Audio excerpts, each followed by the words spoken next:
Ooh, oil all over the place.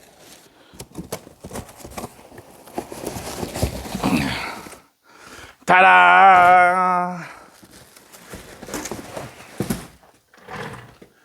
Okay, so what we have here is a Shindaiwa 757W.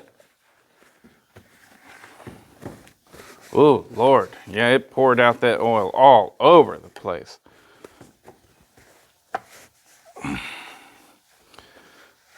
I am certain that he got the oil out of it, or at least I would assume he did.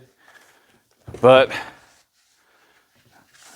any little remnant that's left behind, you can bet your butt it's going to come out in that box.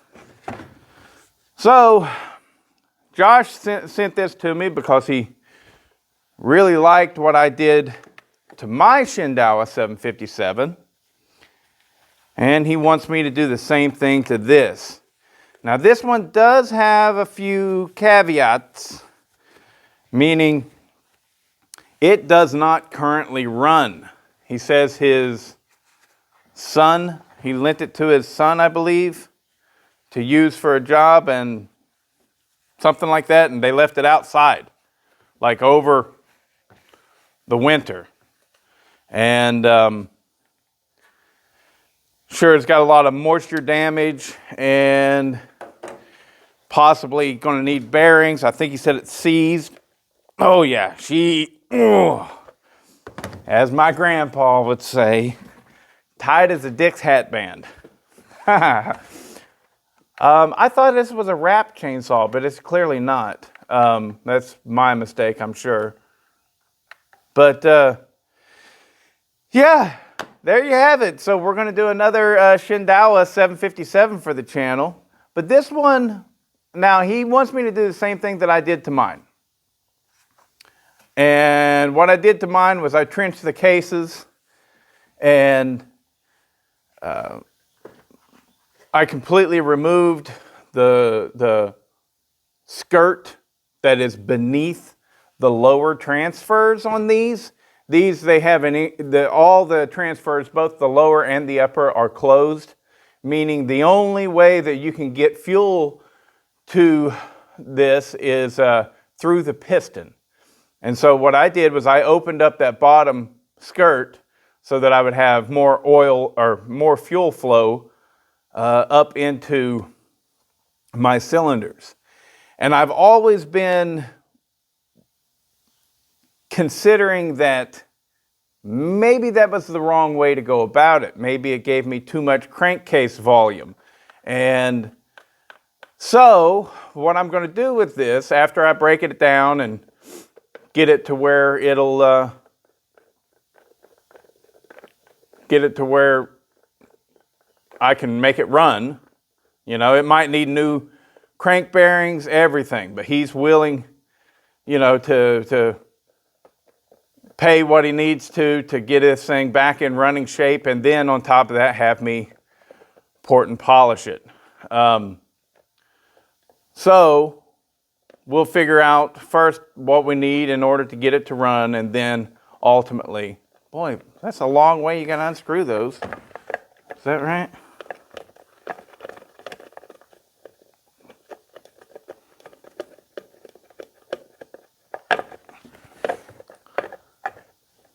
That can't be right.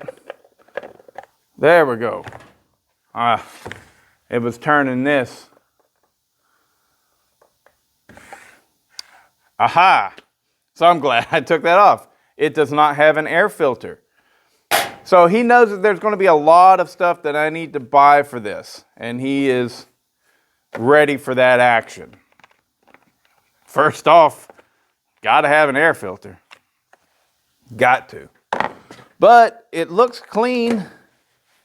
Aside from all the oil. Oh, there's no spark plug in it. He probably pulled that out himself, I bet you, because trying to squirt oil down there, maybe. Maybe that's where all the oil came from. Maybe he squirted oil down into that cylinder in order to free it up. But yeah, that piston and cylinder is almost guaranteed going to be trash. just trash. But we'll save it if we can. And go from there. Yeah. But, back to my porting thing. With this one, I'm going to port it without trenching the cases. That way, because whenever you do that, you're removing your velocity, all right? Your fuel doesn't want to move through as fast as possible. It becomes slow, which can be good for torque. And it can also be good if you are feeding it an exceptionally large charge of fuel and air mixture. It can be good for that as well. It can also be good for preventing spitback because you have all that volume there.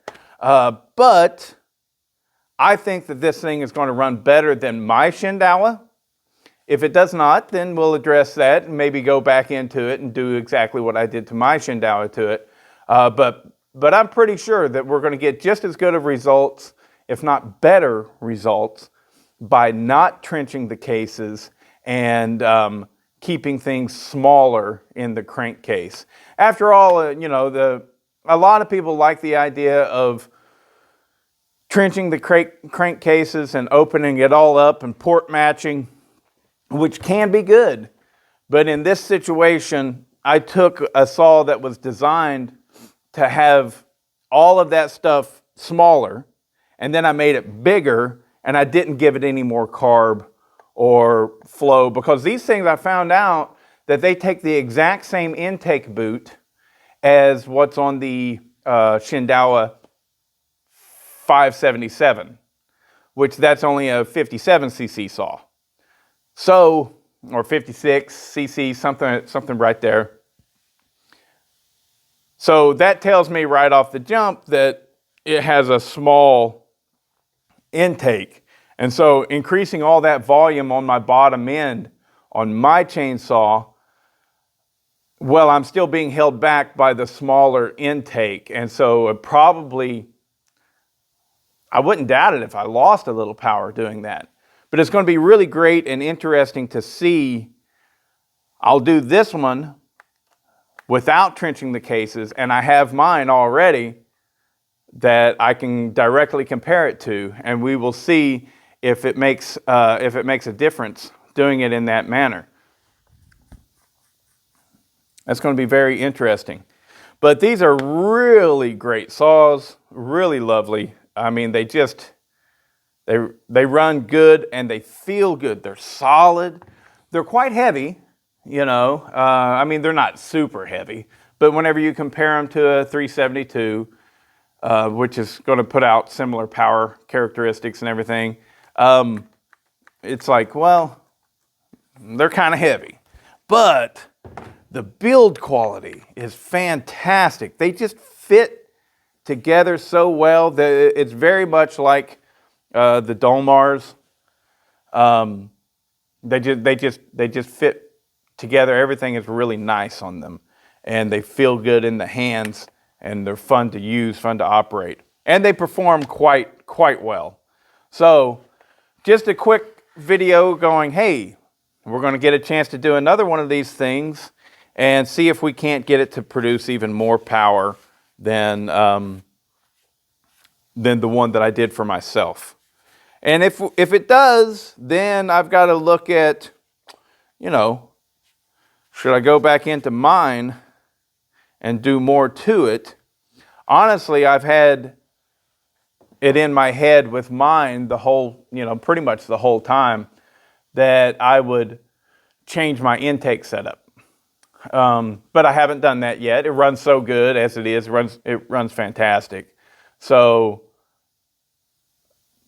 if this thing produces more power than mine, then I see it. I've got two options. Number one, what I can do is I can go ahead and get another cylinder for mine and then use filler. This is called Pig epoxy putty. All right.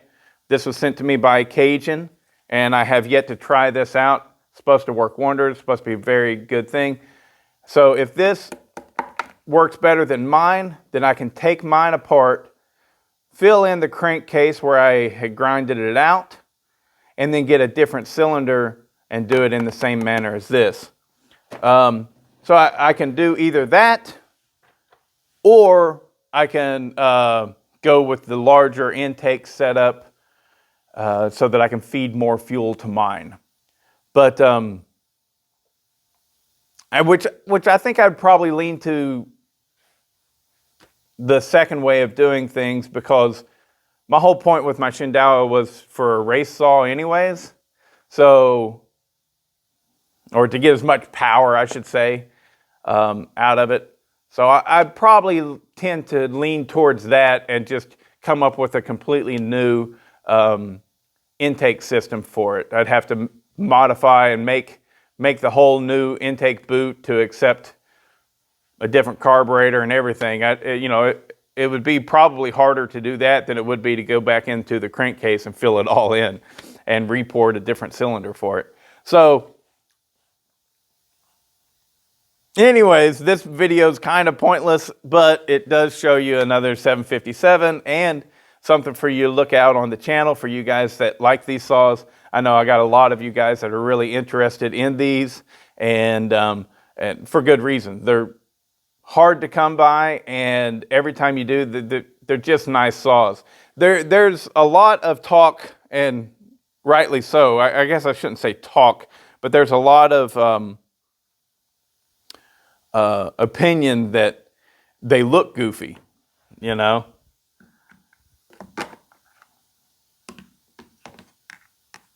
How does this go back on there?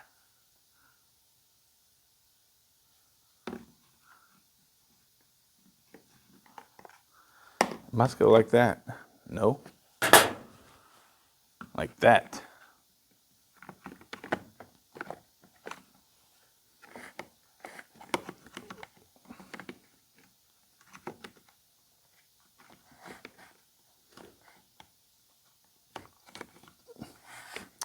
Boy, this is annoying. There it is. That's the way it goes. So, with that whole big setup on there, boop, a lot of people think they look goofy, and I am kind of in agreement with them, but I still like it. So, anyways, another 757 for me to build on the channel, and this will get sent back out to California to Josh, and hopefully we can get this to run really great, and he can be really happy with it. His point was really, I told him, I was like, that's going to cost a lot of money. Not just in my labor, but in the parts that you're going to need. Because it's highly possible that the bearings in the bottom end are toast, no good. It's also highly possible, actually it's very likely, that the piston and cylinder are completely unusable. And so a lot of work it'll take a lot of work just to simply get this to operate. And then on top of that, there's the expensive port job. And so I warned him, I was like, this is going to be really expensive. And he's like, well, that's okay, because to replace it, you know, what are you going to buy to replace that? You know, if you're going out and buying a new saw,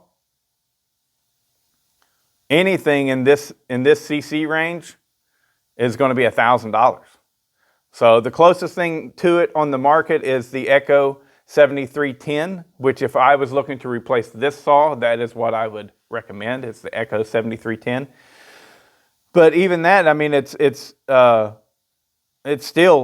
that's a $1,000 saw.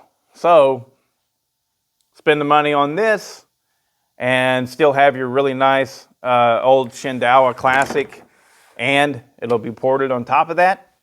Yeah, it makes sense whenever you look at that, because the replacement cost would be very expensive.